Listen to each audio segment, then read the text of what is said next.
Bienvenue à vous pour cette nouvelle vidéo de cuisine. Regardez-moi ce plat. Ça, c'est du foutou à la sauce crème.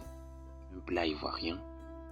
Et je vais vous montrer comment est-ce que je réalise de suite dans cette vidéo.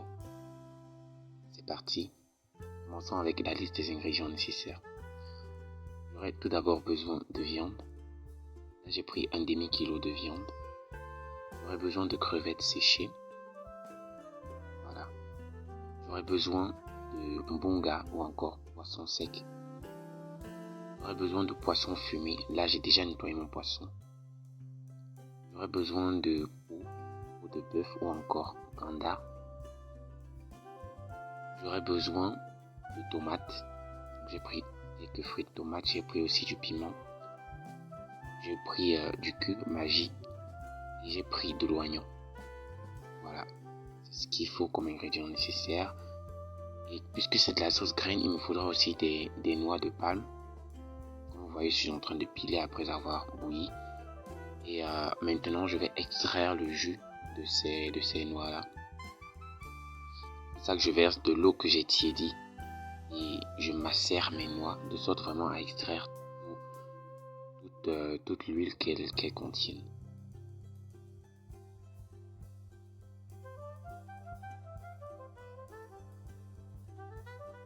Voilà. Et voilà le résultat. Voilà le jus de noix que j'ai obtenu. Je peux maintenant passer à la phase de cuisson. Pour cette phase de cuisson, j'aurai besoin d'une marmite. Et je vais tamiser tout d'abord mon jus de noix de palme. Voilà, j'utilise un tamis. Je vais tamiser tout mon jus de noix de palme. Comme vous avez pu le remarquer, mon jus n'est pas trop liquide. C'est pas trop léger et je vous conseille de faire de même. Une fois que j'ai terminé de tamiser mon jus, je peux mettre ma viande. Je peux mettre ma viande de bœuf, ma peau de bœuf.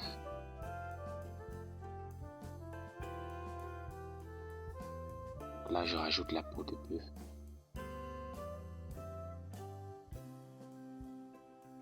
Je rajoute également un peu de sel.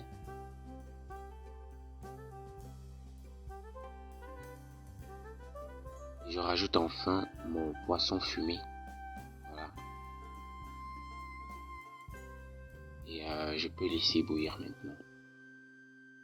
Une fois que j'ai mis le poisson fumé, je peux laisser bouillir. Donc je ferme ma cocotte.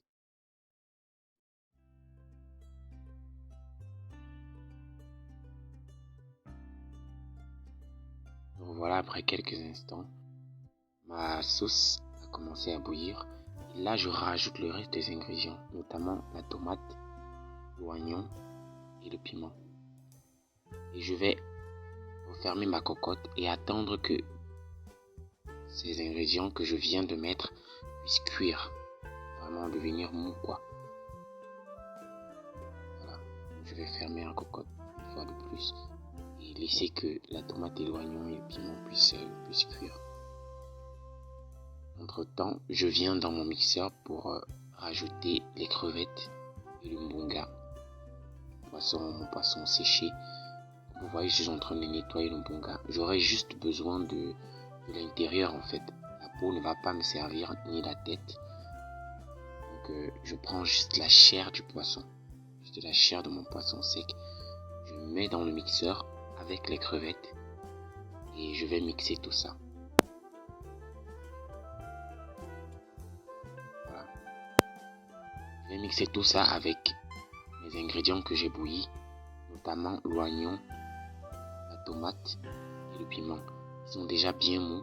Ils ont vraiment cuit.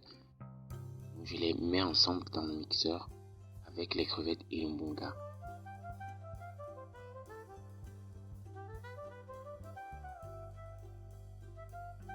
Là, je fouille ma sauce pour voir si je n'ai pas oublié de tomates à l'intérieur. Non, c'est bon. Alors, je peux écraser. Et je vais rajouter un peu d'eau. Voilà, pour que le mixeur puisse moudre tout ça facilement.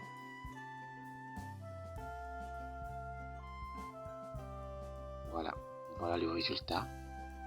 Mes ingrédients que j'ai écrasés. Vraiment très bien écrasés. Maintenant, je peux incorporer cela dans ma sauce. Vraiment, lorsque j'incorpore cela, c'est vraiment pour que la sauce puisse commencer à bien peser. Et je ne vais plus fermer ma marmite du tout, non. Je vais laisser ouvert pour le restant de la cuisson. Et avant de laisser continuer que ça puisse cuire, je rajoute mon cube. Voilà. Et je remue. Maintenant, je peux laisser que ça cuise. Donc voilà le résultat. Voilà le résultat après quelques minutes, après une trentaine de minutes que j'ai laissé ouvert. La sauce, ça a commencé déjà à peser. Vous voyez comment l'huile est montée. L'huile est montée, c'est la preuve que vraiment notre sauce est cuite. Vous voyez que ça a commencé vraiment à peser déjà. Et j'ai goûté les assaisonnements, tout est parfait. Franchement, tout est parfait. La viande aussi, elle est bien cuite. Regardez comment est-ce que la sauce pèse. Là, c'est parfait. Maintenant, je passe au foutou. Voilà. Ça, c'est du manioc que j'ai bouilli. Et je suis en train de le piler. Je le pile quand il est bien chaud. Donc, je viens de le retirer de la marmite. Et je le pile dans mon mortier. Ça, c'est après avoir bien pilé mon manioc. Maintenant que j'ai pilé le manioc, je vais l'enlever, le mettre dans un plat. Voilà. J'enlève dans mon mortier parce que je dois piler le plantain mûr. Parce que en photo, je mélange du plantain avec du manioc. Là, voilà le plantain que je viens aussi également de retirer du feu. Donc ce que j'ai fait, c'est que j'ai cuit le manioc en premier. Maintenant que je pilais, j'ai mis le plantain au feu. Donc après avoir pilé le manioc, je pile mon plantain quand il est chaud, quand il est bien chaud.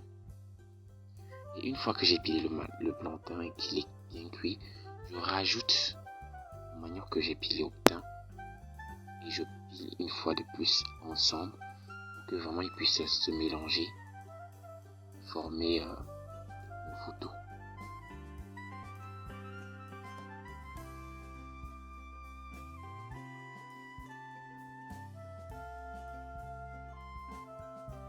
Voilà. Après quelques instants, c'est parfait. Vous voyez, c'est vraiment bien mélangé. Maintenant, je peux former des boules.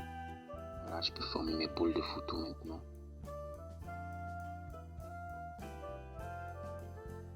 Ce que je suis en train de faire là, c'est j'enlève les imperfections en fait. Tout ce qu'il y a comme boule, je suis en train de les trier.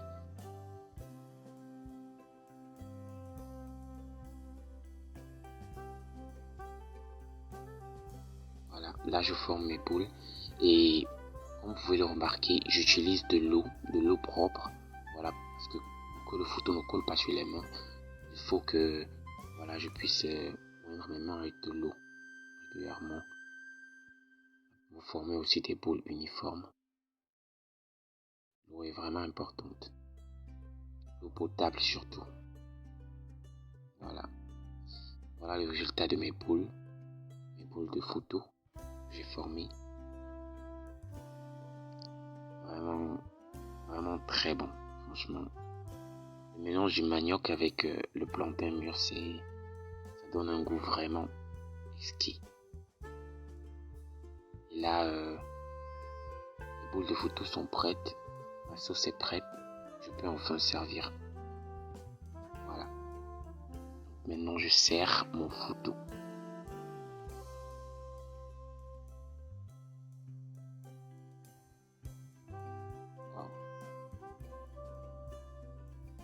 Tellement beau à regarder. C'est tellement beau à regarder.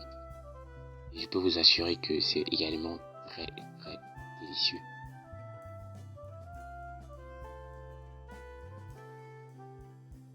Wow. C'est très beau. J'ai hâte de passer à la dégustation. Je sais qu'il y a beaucoup d'Ivoiriens qui me suivent. N'oubliez pas de laisser vos impressions, ça me ferait plaisir. Et c'était un plaisir vraiment de réaliser cette recette. Je vous dis à très bientôt.